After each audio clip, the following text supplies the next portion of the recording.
사람들은 자라면서 어떤 틀을 가지고 있습니다.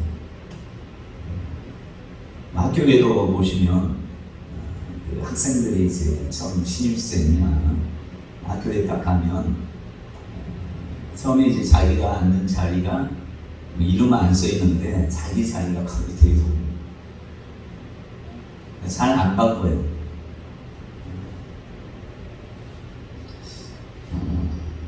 우리 스스로는 그런 어떤 우리만의 이게 없다고 생각하지만 좋은 것이면 괜찮은데 좋지 않은 것이면 신앙생활 하는데 또 예수님을 믿는데 참 이것들이 방해를 한다는 것을 깨달을 때가 많이 있습니다. 특별히 우리나라에는 이제 새벽기도 또 주일날은 주일 대회는 항상 11시. 이게 안 하면 이상하다 이렇게 생각할 뿐만 아니라 어떤 사람은 안 하면 일이 아니다 이렇게 생각을 하는 경우가 많이 있어요. 제가 예전에 신학교 때 저도 그런 어떤 틀에 이제 일반 교회 출신으로서 그런 틀에 이제 갇혀 있던 것 같아요. 우리 신학생들이 어떤 교회를 탐방하게 되는데 그 교회 목사님이 새벽 기도를 안 한대요. 20여 년이 넘었죠. 그래서 이거 잘못했다고 더 이상 이 목사님의 말을 안 듣고 그냥 나와버리는 경험이 있어요. 근데 새벽 기도, 우리 교회도 지금 새벽 기도보다는 저녁 기도를 많이 합니다. 새벽 기도 대신에 저녁 기도 한다면 좀 사람들이 그렇구나 하지만 새벽 기도 상관없이 저녁 기도만 한다 그러면 저 교회 이상해 이렇게 생각할 수 있단 말이에요.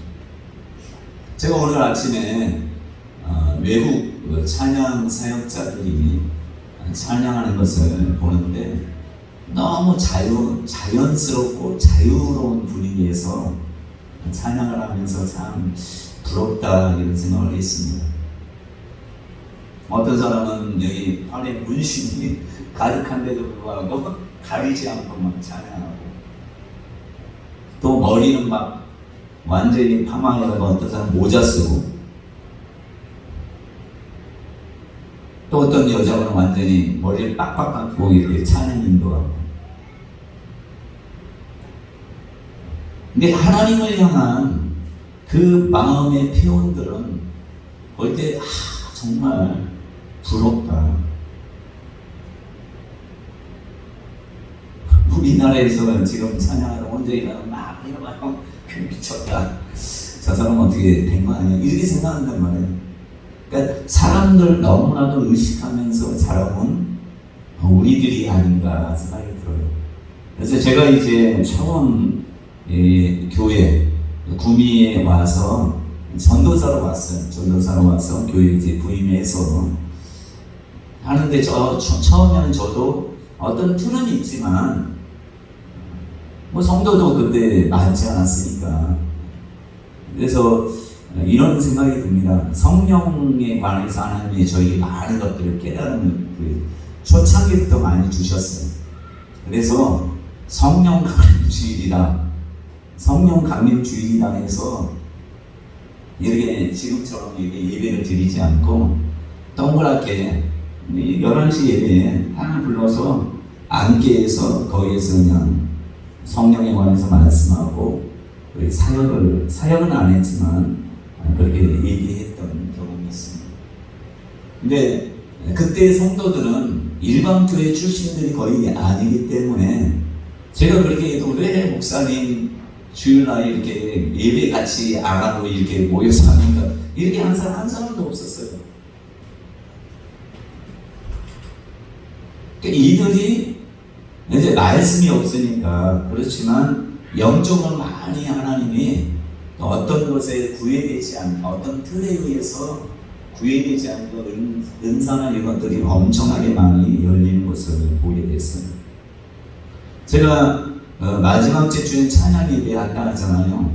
이것이 소문나면 사람들이 왜 주일날 그건 예배도 아니야 할 수 있지만, 우리의 목적은 하나님을 더욱더 힘있게 찬양하고, 형식도 중요할 수도 있지만 형식에 구애함이 없이 마음껏 하나님을 찬양하자, 이런 마음으로 하게 되는데, 여러 성도들이 여기에 동의를 해서 하게 돼서 저는 너무 기뻐요.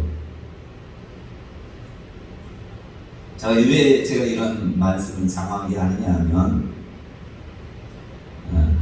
예배를 계속 들어오면서 제가 조금씩 바꾸잖아요. 성도들로 하여금 참여케 하는 예배가 되셔야 돼요. 지금은. 예전에 우리나라뿐만 아니라 전 세계가 그랬는지 모르겠지만, 많은 교회들이 주입식 교육에 산실에서 자라왔기 때문에, 지금 그래도 초등학교나 이런 데 가면 되게 같이 토론하고 이런 것들이 자유롭게 돼서, 또 영어도 문법식 영어를 많이 배웠잖아요, 예전에는. 근데 요즘 원어민들이 와서 이렇게 대화하는 거 이렇게 하니까 요즘 젊은 청년들이나 이런 사람 영어를 참 잘해요. 근데 공부로 따지면 옛날 사람은 더 공부 많이 했어. 근데 지금 사람은 공부를 그렇게 많이 안 하는 것처럼 보여도 실제적인 삶에서 살아나가는데 그 힘있게 살 수 있는 이게 된단 말이에요. 그래서 제가 보니까 오늘도 선포다진, 어차피 저와 여러분들이 찬양 준비라고 생각하면 안 돼요. 준비 찬양이다 이렇게 생각하면 뭘 준비 예배를 위한 준비가 아니라, 우리는 처음 찬양할 때부터 하나님께 예배 드리는 거예요. 그러니까 하나님이 들으실 때는 여러분들이 생각할 때는 준비 찬양일지라도, 근데 준비 찬양으로 생각하며 찬양하는 것과 지금 찬양할 때 하나님이 받으신다는 마음으로 찬양하는 것은 천지 차이라는 걸 우리가 아셔야 돼요. 예배 딱 요이 땅 해서 예배라고 생각하시면 안 돼요. 여러분들이 교회에 오는 순간부터 예배에 마음을 가져야 된다는 말이에요. 여러분, 구약의 이스라엘 백성들은 준비할 때부터 6월절이나 여러 가지, 3가지 절기가 있잖아요. 준비할 때부터 이들은 양도 그냥 시간 됐다 하고 양을 그냥 아무나 가지고 와봐요. 잘 살펴야 될 양을 흠집이 있으면 깎고, 그렇게 많은 시간 동안 이렇게 양을 끌고 오는 것도 힘들지만, 이거 안 된다 하면 깎고, 이 제사 자체는 못 드려요. 그러니까 구약의 이스라엘 백성들은 그 예루살렘 성전에 가기 전부터, 며칠 전부터 준비를 해야 돼요. 아무나 양이나 집안에 있던 아무 양이나 하는 게 아니에요. 1년 된 흠없는 수컷, 우리 정해줬잖아요. 하나님의 말씀에 맞지 않게 준비된 것은 하나님 아무것도 안 받으신다는 말이에요. 자, 구약의 제사보다 더 중요한 게 우리가 드리는 하나님께 드리는 예배라는 말이에요. 아무것도 준비되지 않는 것처럼 보여도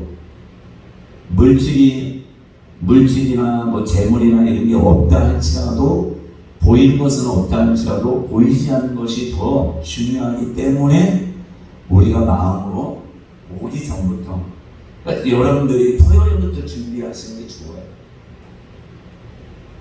여러분, 신의사에 가기 전에 3일 동안 남자들이 여자들 가까이 하지 말라고 이렇게 하잖아요. 꼭 그 율법적이다 하면 할 말이 없지만,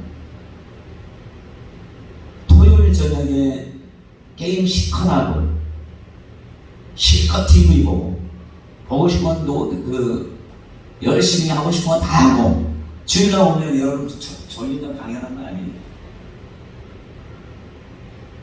그래서 보통 은혜가 넘치는 교회들은 토요일을 온전히 헌신하는 교회들이 많이 붐이 돼요. 근데 뭐 열심히 일하는 사람은 어쩔 수 없어요. 그래 일에도 방언하면서 내일을 기대하는, 정말 하나님이 어떤 말씀을 내게 전해 주실까? 목사님 또 한 얘기 또 하고 이게 아니라 성령께서 목회자가 여러 말들 해도 거기에서 성령께서 감동시키는 말씀 한마디만 들어오면 인생이 변화되는 것입니다. 설득력이 있는 말로 사람이 변화되는 게 아니에요.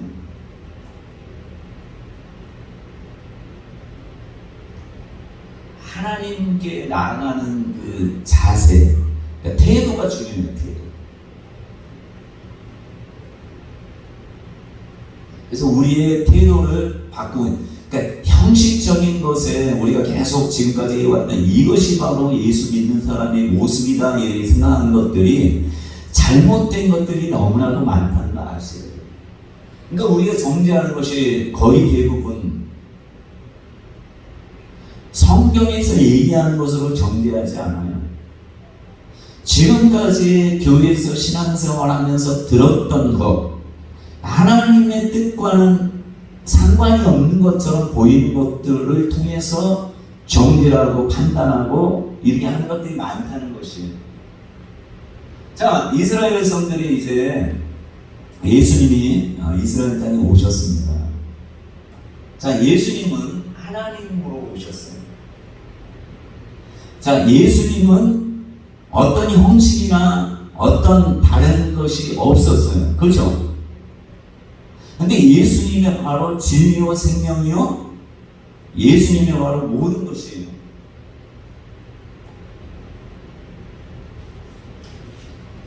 예수님이 잘못됐다 하는 것은 잘못된 사람이에요. 그렇죠? 예수님은 잘못됐다고 하면서 예수를 믿는 사람이 아니에요. 예수님을 믿는 사람이 예수님을 잘못됐다 하면 그건 뭔가 믿음에 큰 문제가 심각한 거예요. 성경에는 사도 바울이 아멘만 있고 예만 있다고 하네. 예. 하나님의 말씀에는 왜 그렇습니까? 라고 왜 그렇게 해야 되는데요? 이게 없어요. 그냥 순종할 따름이 원래는. 근데 우리는 자녀로서 물어볼 수 있어요. 하나님, 아버지 왜 그걸 해야 됩니까? 하면 하나님은 물어보면 친절히 알려주셔요. 근데 물어보지 않고 그냥 왜 해야 되느냐고 혼자 그냥 끙끙 앓으면 안 되겠죠. 종은 그냥 시키는 대로 해야 돼요. 거기에 대해서 그 변명이나 왜 그렇게 해야 되는 이런 게 없어요. 여러분 군대도 그러잖아요. 군대도 무조건 상관에 명령이면 묻지도 따지지 말고 해라 하고 나서 안 되면 그때 와서 얘기하는 게 군대에서 요구하는 거예요. 근데 어떤 걸 명령했는데 나 못해요 하면 이것은 안 돼요. 그러니까 상관이 시키면 무조건 해 다음에 안 되면 그때 대해서 와서 얘기하는 게 군대에서 요구하는 거예요. 하나님도 마찬가지예요. 구약 때는 이런 종에 관해서는 시키면 불만이 있어도 그냥 해야 돼요. 안 하면 죽음을 맞이하게 돼요. 저주에 가까웠게 되는 것이에요. 근데 지금은 하나님은 우리가 자녀 삼았기 때문에 우리가 해라 해도 안 해도 그게 혼내지는 않아요. 그냥 가슴 아파하지 하나님이. 자, 근데 예수님이 이 땅에 오셨단 말이에요. 자, 예수님이 하는 모든 말과 예수님이 하는 모든 것들이 진리라는 것을 우리가 아셔야 돼요. 근데 이스라엘은 지파, 그러니까 여러 가지 파가 나눠졌어요. 사두개파, 바리새파, 에세네파, 열심당. 이것들이 언제 생겼느냐? 모세 때 생긴 게 아니에요. 나중에 지나서 예수님 오시기 전 그 신구약 중간기 때 생긴 것이. 자, 근데 이들 바리새인이나 이런 사람, 사두개인은 좀 정치하고 연관이 된 사람들이에요. 그래서 정치를 앞장섰던 사람들은 거의 다가 사두개파예요. 사두개파는 정치와 로마 정치에 이제 빌붙어서 하는 사람이 많았기 때문에 크게 성경에 대해서 뭐 부활이 있냐 없냐 거기 별로 관심 없어요. 현실에 관심이 있단 말이에요. 그러니까 사두개인들은 부활이 없다 주장한다고 하잖아요. 부활이 없다 주장해도 뭐 천국 가냐 뭐 하느냐 그건 뭐 예수 믿으면 천국 가겠지. 그것은 본인이 생각을 그렇게 갖고 있는 것이잖아요. 근데 바리새인들은 뭐예요? 자기들이 더욱더 하나님을 잘 섬기기 위해서 하나님의 율법을 더 첨예하게 더 확실하게 믿도록 여러 가지 규칙들을 정해놓은 거예요. 그런데 이것이 바로 사람의 전통, 사람의 교리인 것이 된 것이에요. 예수님이 와서 보니까. 그래서 예수님이 와서 보니까 예수님의 제자들은 어떻게 그렇게 예수님의 마음을 그렇게 잘하는지 하는 일마다 바리새인들에게는 눈에 가시와 같은데 예수님이 바리새인들이 항상 예수님이야 뭐 율법을 너무나 잘 지키시는 분이잖아요. 율법이 없어도 율법의 완성자니까. 근데 예수님이 안식일 안에서는 이제 유대인들이 볼 때는 범한다고 생각하지만, 자, 예수님이 율법을 범한 적이 있습니까?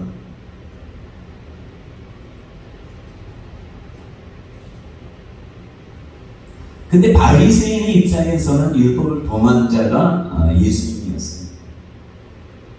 바리새인들이 말하는 것이 모든 이스라엘의 법이 되어버렸단 말이에요. 바리새인들이 생각할 때 지키지 않는다. 그들이 판단해서 이들을 죽이기도 했단 말이에요.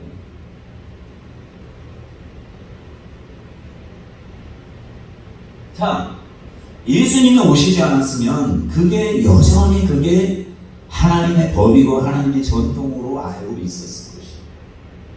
근데 예수님이 오시고 나서는 이게 완전히 뒤집어지는 역사가 있잖아요.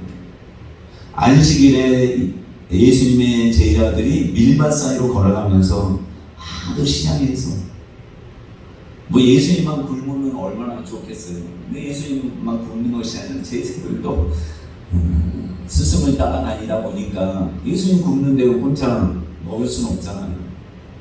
굶었는데 보니까 밀밭 사이로 가니까 얼마나 배가 고프니까 그냥 습관적으로 했던 대로 했겠지. 안식일에 안 했겠지. 근데 다른 날에 했겠지. 왜냐하면 안식일 아닌 날에 해도 상관이 없다고 바리새인들은 알고 있으니까. 근데 안식일에 가면서 밀밭 사이로 지나가다가 밀을 이렇게 해서 먹었다면, 저도 많이 해 먹었어요. 밀도 해 먹고 보리도 얼마나 맛있는 줄 아십니까?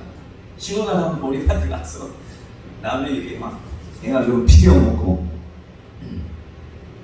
그 예수님의 제자들도 습관적으로 한 거예요. 근데 그날이 하필 무슨 날? 안식일이에요. 바리새인은 딱 걸린 거예요. 지금까지 율법을 제대로 지키지 않는 이 사람들 보니까 꼬투리 잡기 딱 좋은 때가 딱 온 거예요.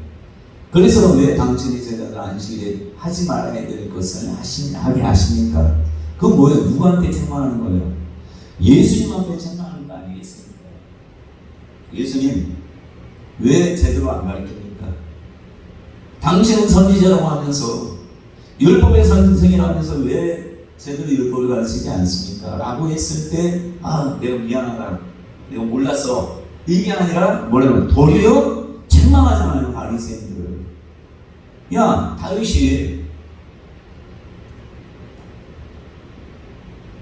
성전에 있는 제사장만이 먹을 수밖에 없는 이것을 먹으면 어떻게 돼요? 원래는 거룩하게 돼서 죄를 범하게 되는 것이죠.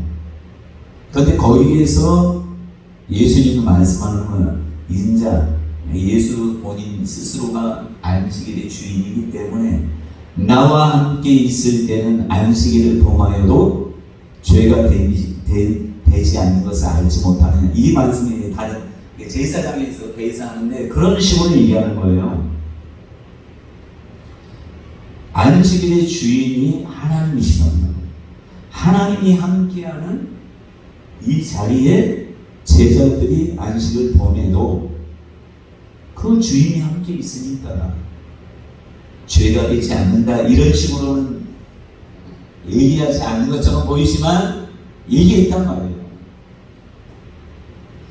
그러니까 바리새인들이 지금까지 생각했던 모든 것들을 완전히 깨부시지 않고서는 예수 믿기가 힘든 것임을 우리는 알잖아요. 우리는 이제 객관적으로 보니까 알잖아요. 근데 이들 중에 바리새인들이 나중에 예수를 믿게 되잖아요. 근데 예루살렘 공회 사도행전 15장에 보면 어떤 내용이 나옵니까? 바리새인, 예수를 믿는 바리새인들이 그 틀, 하나님을 믿는 자는 아브라함에게 하나님이 분명히 이스라엘 백성에서 끊쳐지는 것이 뭐냐, 할례를 받지 않으면 영원토록 이스라엘 백성은 끊쳐지리라, 이렇게 분명히 말씀했기 때문에 바리새인은 그래, 이스라엘 백성, 아브라함의 자손은 다 할례를 받아야 했지만 진정한 이스라엘 하나님의 백성이다, 이렇게 생각했단 말이에요.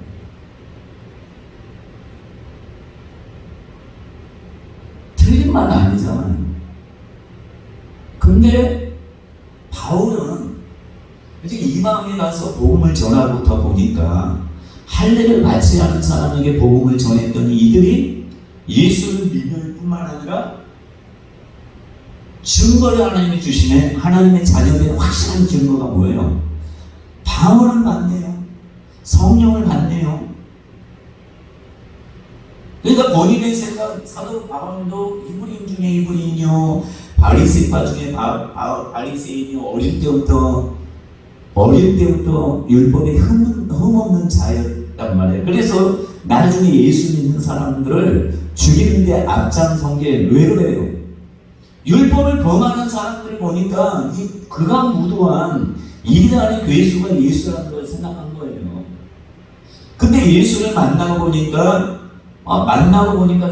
자기는 이미 할례를 이미 받았던 사람이고, 이미 유대인이니까 자기가 뭐 할례 받아서 구원 받았는지, 할례 받은 후에 예수 믿고 구원 받았는지, 이거 할례 받지 않아도 그건 잘 몰랐을 수도 있단 말이에요. 근데 이제 하나님이 이방인의 사도로서 이방인에 이제 복음을 전하다 보니까 그들이 하나님이 먼저 말씀하지 않았겠죠.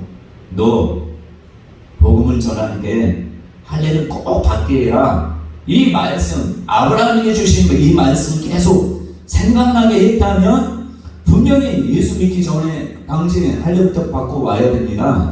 할례 받고 나서 3일 후에 다시 오시오, 이렇게 했을 거예요. 근데 하나님이 거기에 대해서 말씀 안 했단 말이에요.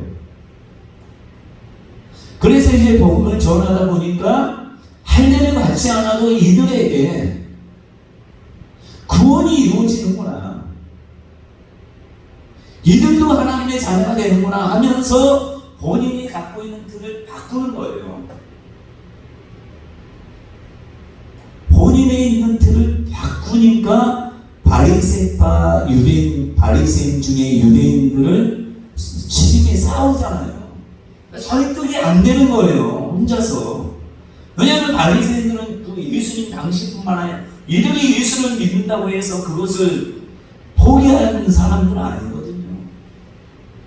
여러분, 할례 받아도 본인들이 이미 바리새인은 어릴 때 난지 8일 만에 할례를 받았기 때문에 당연히 할례 받았으니까 내가 예수 믿고 구원 받았다, 또 성령 받았고 이미 받았다라고 생각하기 때문에 본인들의 생각으로 분명히 내가 바리새인으로서 구원받은 것은 아브라함의 자녀였기 때문에 예수 믿으니까 하나님이 나를 자녀 삼아 주신 거다 이렇게 생각할 거 아니에요. 그러니까 이들의 주장이 본인의 그 생각은 잘못된 게 아니란 말이에요. 주변 사람들도 다 할례 받은 사람이잖아요. 이방인에게 나가서 전도해 본 적이 없단 말이에요, 이 사람들은. 왜? 이방인들에게는 복음을 받을 수 있는 그게 아니라는 걸 알았단 말이에요. 예수님조차도 제자들을 처음에 보낼 때는 이스라엘이 잃어버린 양에게 가라 했잖아요. 이방인의 길로도 가지 말고. 근데 이것을 철저하게 아는 사람이 예수 믿어도 어떻게 했어요? 예수님이 승천하실 때 500명 이외의 사람들은 500명은 그 얘기 들었겠죠. 어떤 얘기요? 승천하실 때 하는 얘기, 너희는 모든 민족으로 너희는 가서 모든 민족으로, 그러니까 모든 민족이 이방인 포함된다는 알잖아요. 500명은 들었어요. 근데 500명이 아닌 다른 사람들은 어떤, 예수님을 따라다니는 사람들은 어떤 얘기를 들은 거예요? 아, 예수님이 분명히 그랬어. 너희는 70인 제자 중에 500명 중에 없는 사람들이 있을 수 있잖아요. 그 사람들이 이렇게 이야기했죠. 내가 들었을 때 분명히 예수님이 뭐라 했다고요? 이스라엘을 잃어버린 양이로 가라.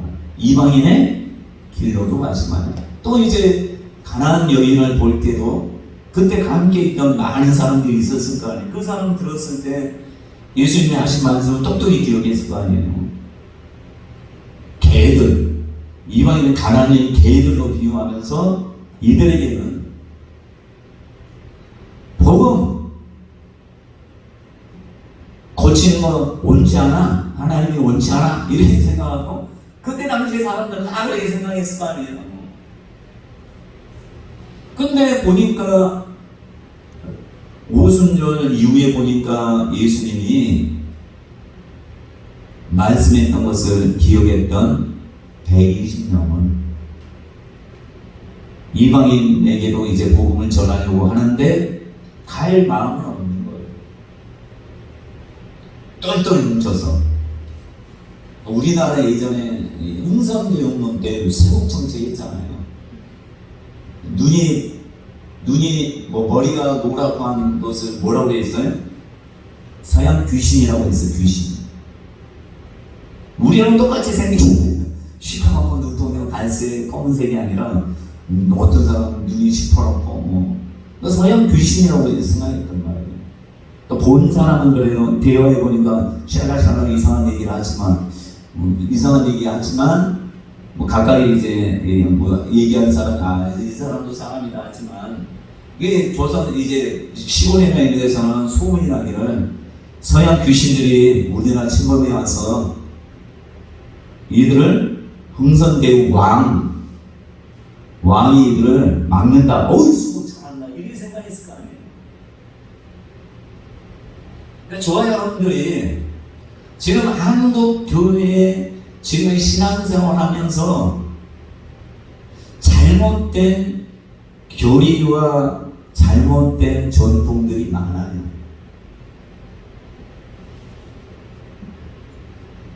장로가 되면 몇 천만 원 헌금해야지 되는 경우도 있어요. 근데 얘기 안 해요. 성경에는 집사를 세울 때 돈 가져와라 이렇게 얘기한 적이 없단 말이에요. 이것은 사람의 전통이에요. 돈 없는 사람은 전혀 못해요. 스데반과 이 빌립 집사나 집사를 세울 때 딱 조건이 딱 한 두 가지가 있잖아요. 뭐예요? 성령 충만,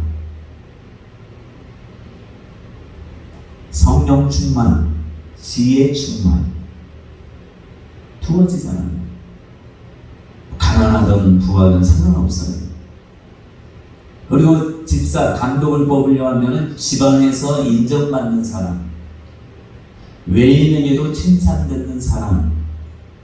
제가 이번에 노예 도시 위원장이었어요. 근데 장로 될 사람 면접 보는데 정말 믿음이 있는 사람이 많아서 참 보기가 좋더라고요. 근데 1년 전인가 2년 전에는 자기는 장로하기 싫대. 시험 공부 하나도 안 하고 왔어요. 근데 목사님이 시킬 사람이 없으니까 왔어요. 근데 면접을 보는데 아무것도 잘 몰라요. 되고자 하는 그런 사명 전혀 없어요. 떨어뜨리려고 했는데 목사님이 와서 막 두 손 들고 비대시하면서 좀 합격시켜주세요. 해서 뭐 어쩔 수 없잖아요. 그 교회 목사님이 합격시켜 달라 했는데.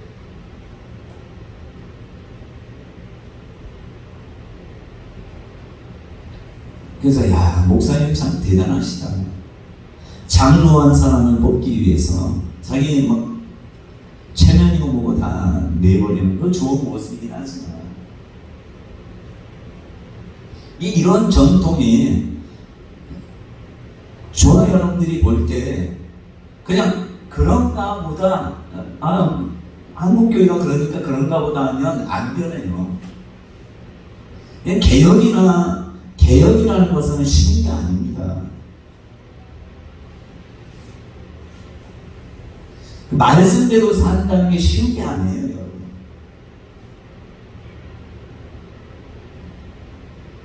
근데 말씀 많이 한단 말이에요. 근데 말씀을 보고 알고 이걸로 끝나면 이것은 성년한 첫째 아들과 둘째 아들이 있어요. 첫째 아들은 아빠가 시켰잖아요. 야, 포동 가서 좀 일 좀 해라. 예. 다 말씀, 그렇구나. 근데 첫째 아들은 나중에 안 갔어요. 둘째 아들은, 안 가요, 아빠. 나 포도관 안 갈래. 귀찮아. 근데 나중에 미술 치고 갔대.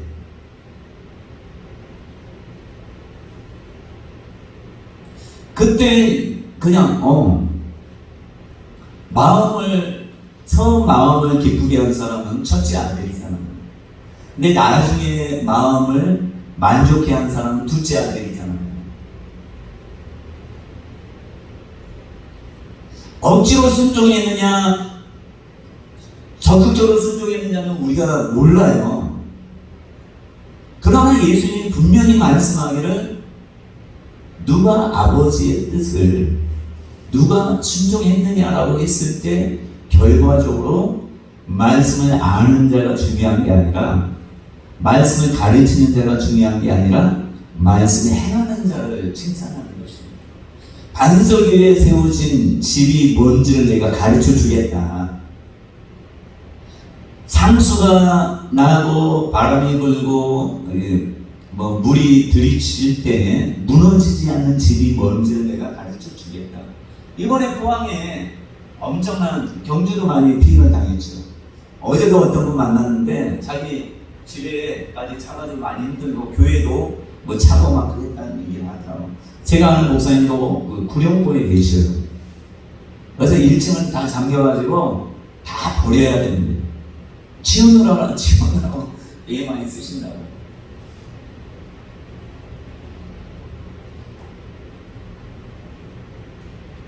근데 예수님이 여러분 말씀 저도 많이 알아요. 하나님 많이 깨달음 주셨어요. 근데 저의 항상 고민이 뭔지 아세요? 행하는 거. 여러분들이 말 못할 고민을 행하는 거예요. 사람이 모르고 하나 알고 행하는 사람이 더 칭찬받아요.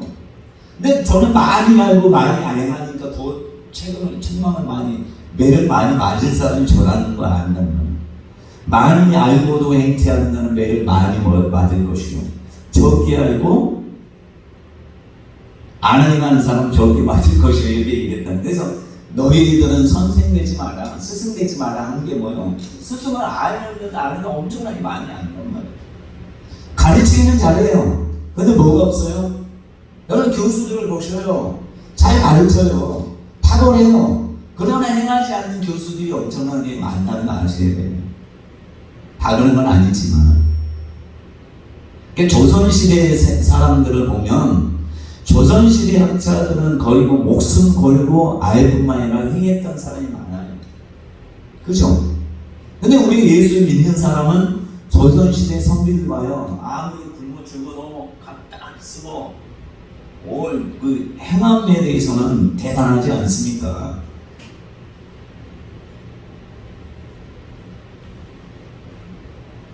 하나님은 너희가 아느냐? 그렇다면 행해라.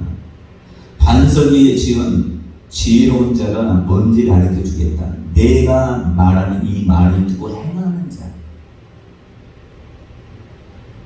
행하는 자. 그래서 제가 보니까 몰라서 안 행하는 사람도 있어요. 그 사람 뭐 그럴 수 있지. 교회에서도 신앙생활 때 뭐 11조라 이런 전혀 모르는 사람이 있어요. 장로가 되고 몰라서 못하는 사람도 있어요. 이해가 안 되죠. 어떻게 장로인데 장로가 돼도 11조를 안 할까? 몰라서. 여러분, 해야 된다. 해야 된다. 장로니까 해야 된다. 이것은 하나님의 말씀이 아니라는 걸 아셔야 돼요. 집사니까 11조 해야 된다. 이건 아니에요. 이것은 그냥 굴복시킨 거예요. 근데 장로인데도 11조 안 하는 사람 많아요. 왠 줄 아세요? 하지 말아야 된다고 본인이 말씀을 깨달은 사람은 죽었다 깨도 안 해요. 왜요? 그렇게 알았으니까. 목에 칼이 들어와도 안 해요. 근데 해야 된다 이렇게 해야 된다는 얘기만 듣고 했던 사람, 장로니까 해야 되고 뭐 교회 다니니까 해야 되고 예수 믿으니까 해야 된다 이런 생각 갖는 사람은 그런 사람들, 만약에 유튜브나 CT에 뭐 어떤 목사님이 지금은 11조 안 해도 됩니다. 그러면 굴복했던 사람 소위대에서 안 해도 되는구나. 그때부터 안 하는 거예요.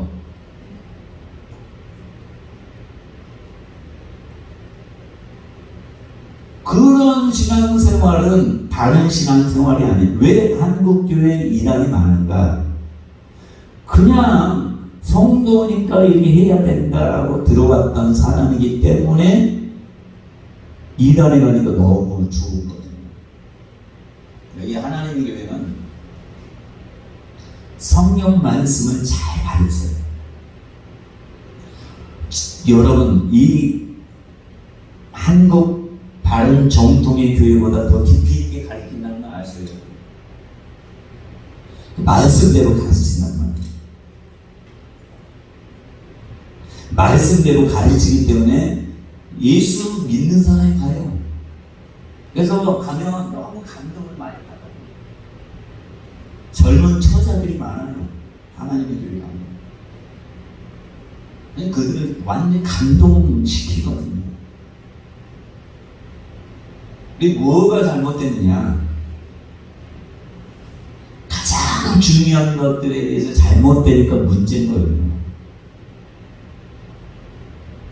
가장 중요한 것들만 빼놓고 다른 것들을 잘 가르쳐봐요. 그럼 다 오케이 간단 말이에요. 여러분 신천지 안 가봐서 모르겠죠. 여러분 가본 사람도 있겠지만 안 가본 사람은 잘 모를 거예요. 신천지 가면 혹해요. 교회에서는 장로니까 해야 돼, 집사니까 해야 돼, 예수 믿으니까 그냥 해. 뭘 알려고 그래. 그냥 하다 보면 알게 돼. 여러분 하다 보면 알게 됩니까? 예수님이 뭐랍니까? 생각하여 보라. 말씀이 왜 그런지 생각해봐라. 그냥 사람들이 가는 대로 그냥 풍류에 휩쓸려서 그냥 쫓아가는 인생 살지 말고 그런 신앙인 되지 말고 정말 이 말씀이 그러한가 생각해보고 그게 하나님께 기도하면 우리가 자녀니까 가르쳐 준단 말이에요. 그래서 부모님이 확신을 가져야지. 나중에 여러분 순교당한 사람 많아요.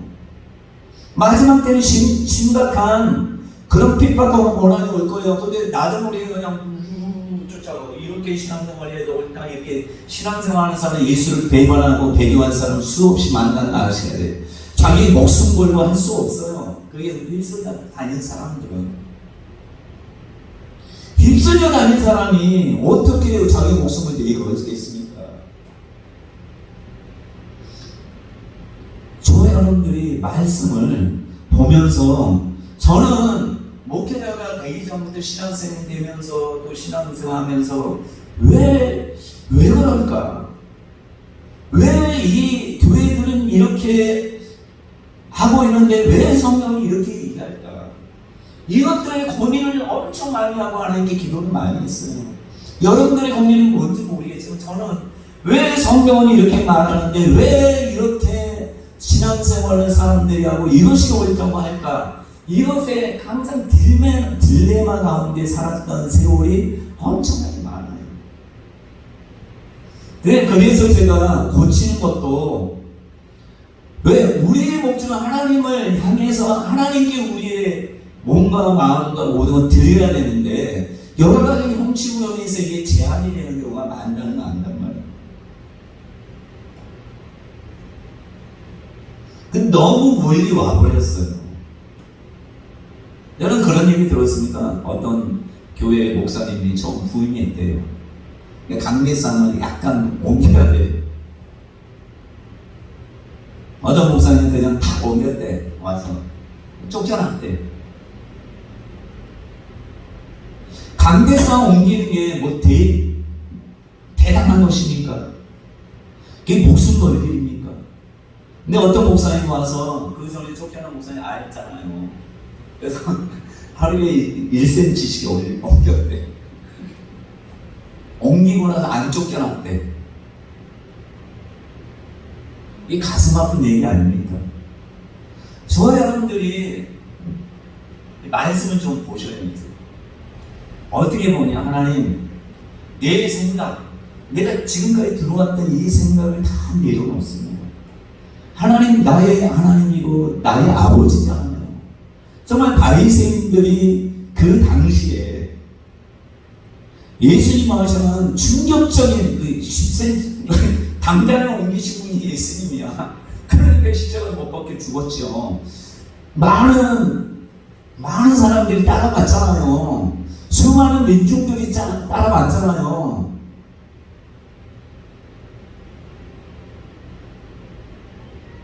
민중들이 따라가는데 누가 안 바뀌었어요? 지도자들이 안 바뀌었잖아요. 그러니까 실패한 거예요. 동학혁명이 왜 실패한 줄 아십니까? 밑에서부터의 혁명이기 때문에 실패한 거예요. 밑에서부터 일어난 것은 혁명이라고 하고 위에서부터 내려오는 개혁이라고 해요. 예수님은 개혁자가 아니에요.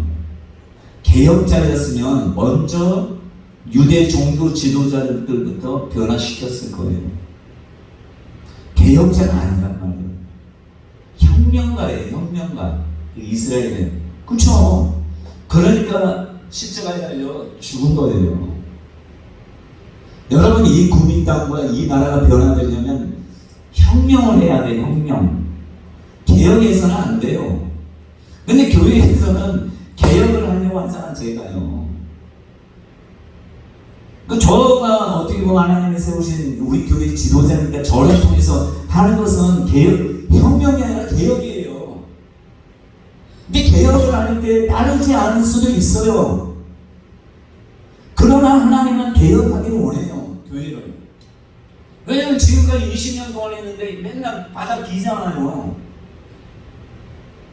왜? 이 나라의 교회가 하는 대로 그 전통을 따라 하니까 개혁이 안 돼. 나도 모르게 그것이 옳다고 생각했기 때문에 그렇게 하니까 부흥이 될 수가 없는 거예요. 하나님 볼 때는.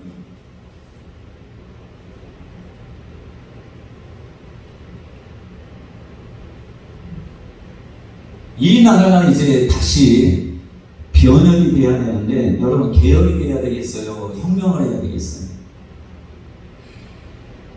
박정희 대통령이 혁명이 나중에 됐잖아요. 혁명입니까?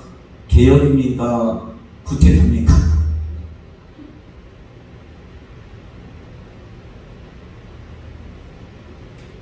어떻게 보면 개혁일 수도 있어요. 구태타라고도 하긴 하지만 혁명일 수도 있어요. 위에 어느 정도 있었잖아요. 뭐 육군사관학교 출신으로서 어느 정도 위치에 있었던 사람, 전두환 대통령도 마찬가지로 어떻게 혁명일 수도 있겠죠. 근데 구테타라고 하기는 조금, 지금 이제 역사를 보면 이제 구테타라 얘기도 하긴 하지만, 제가 볼 때는 혁명이나 이게 밑으로부터 하면 뭐야? 혁명이지만 위로부터 하는 개혁인데, 그러니까 박정희 대통령이 이 나라의 대통령이 되고 나서는 개혁을 한 거잖아요. 그렇죠? 근데 반대 세력이 많았죠. 그럼에도 밀고 나갔잖아요. 그러니까 이 나라가 그래 경제 개발 5개년 개혁을 통해서 이 나라 그만큼 잘 살게 된 것은 박정희 대통령 덕이다, 이런 얘기 많이 하잖아요. 맞죠? 그럼 민주화에 대해서는 또 다른 평가를 할 수 있지만 어쨌든 개혁을 한 거예요. 근데 이 교회는 개혁을 하나님이 하기를 원하셔요. 저에게 그런 생각을 먼저 줬다는 것은 개혁이란 말이에요. 근데 여러분 중에 평신도에게 그런 생각을 줬는데 내가 꿈쩍 안 한다. 근데 여러분들이 혁명을 해야 돼, 혁명. 혁명해야 돼, 혁명. 여러분, 혁명은 실패해요. 그래서 혁명을 일으키려고 하는 성도들이 그 교회 목사님 꿈쩍 안 한다 그러면 어떻게 해야 돼요? 혁명이 일으키다가 자기를 시험에 들어서 교회를 떠나서 그냥 돌아다니는지 아니면 다른 교회 그 개혁할 수 있는 목사님을 쫓아가야 돼요. 그러니까 교회를 떠나는 성도들의 대부분은 혁명하려고 하다가 안 되니까 하나님 왜 하나님은 이렇게 말씀하는데 내가 좀 활동하는데 왜 목사님은 꿈쩍 안 합니까? 어떻게 해야 돼요? 혁명은 안 돼요. 하나님은 항상 질서의 하나님으로 하셨단 말이에요. 모세가 잘못해도 누굴 책망합니까? 아론과 미리암을 책망하는 군중교회 권위자라는. 그러니까 여러분 교회에도 혁명을 일으키려고 하면 안 돼요. 혁명을 일으키고 싶다. 그럼 딱 두 가지 하면 돼요. 첫 번째, 하나님 앞에 하나님 이 교회가 이런 교회 안 됩니다. 내가 성경에 보니까 하나님이 이런 교회입니다 하고 하나님 앞에 지구를 계속 하는 거예요. 그래서 하나님 뭐라고 했어요? 야, 네 목사 안 돼. 그럼 떠나. 이렇게 응답하신단 말이에요. 그러면 목사님이 떠나지 말라 해도 하나님이 말씀하면 하나님의 자녀이기 때문에 우리는 교회를 떠나는 거예요. 그렇게 떠나는 사람이 있어요. 많이 있어요. 떠나는데도 조주를 안 받고 잘 하나님의 뜻 가운데 잘하는 사람들이 있어요. 근데 자기가 싫다, 안 된다고 그냥 자기가 나오면 이제 좀 힘들 수 있어요. 또 한 가지, 여러분들이 개척해서 목사하면 돼요. 쉽죠? 그러니까 왜 죄종 되게 하시느냐? 지금 시대에는 여러분 죄종이 되게 하는 목적이 뭔지를 확실히 아셔야 돼요. 여러분들이 개척해서 성경 배우 하라는 뜻이에요. 기존 교회처럼 하려면 여기 올 필요 없어요. 이 교회에 올 필요 없어요. 기존 교회처럼 하려면 그냥 큰 교회 다니시면 돼요. 하나님은 우리에게 가장 큰 뜻이 있기 때문에 우리를 불러서 또 저같이 조그만 교회 목사를 통해서도 야, 이 나라가 개혁이 돼야 되는데 혁명은 되기 힘드니까. 그러니까 여러분 중에 여러분 중에 목사가 되지 않은 사람, 아니면 목사가 돼도 사업할 사람, 이런 사람은 머리가 되셔야 돼요. 머리. 그래야지 개혁할 수 있어요. 그러니까 국제학교나 이런 데서는 그런 사람을 키우고 꼭 목사님만 키우려고 하는 게 아니잖아요. 누굴 키워요? 세상을 움직이는 정치인, 사업가, 이런 사람을 목적으로 두고 제가 한다고 알고 있어요. 맞습니까? 청년, 교회 청년 맞습니까? 거기 졸업생이니까. 맞아요? 그 잘 이루어가고 있습니까? 그 마이크를 주어 성교사님의 그 뜻을 유지를 받들어 잘 행하고 있습니까? 안 해도 아멘 하는 거예요. 그게 될 줄로 믿고. 다 하나님이 거기 보내고 한 목적이 분명히 있을 것이에요. 그래서 저와 여러분들이 꿈은 크게 갖는 거예요. 기도하면서 하나님, 내게 꿈을 크게 갖게 해주세요. 하나님, 이 나라가 정말 하나님의 나라가 될 수 있도록 내게 허락해 주세요. 다 안 한다고 하는데, 뭐 큰 서울대 나온다고 해서 하는 거 아니고, 판사가 된다고 해서 하는 거 아니잖아요. 하나님, 내게 이런 생각 좋습니다. 나를 통해서 해주세요. 내게 지혜 주시고, 나에게 머리가 되게 하시고, 종기한 자가 되게 하시고, 내가 할 수 있습니다. 얼마나 좋아요. 그런 사람 백날 가르쳐도 아예 그런 생각조차 못하는데 우리는 얼마나 좋습니까? 우리에게 하나님이 지혜만 주시면 되는 거예요. 그러니까 하나님 지혜 주셔요. 하나님 머리가 되게 해주세요. 하나님 이 나라가 정말 이래서는 안 됩니다. 한국교회가 이래서는 안 됩니다. 하나님 나를 세워주세요. 내가 바르게 하고 내가 성경 말씀대로 예수님 하신 대로 하겠습니다. 내가 할 테니까 나를 도와주세요. 내 영광이 아니라 하나님의 영광, 하나님 나라 방창하는데 날 써주세요.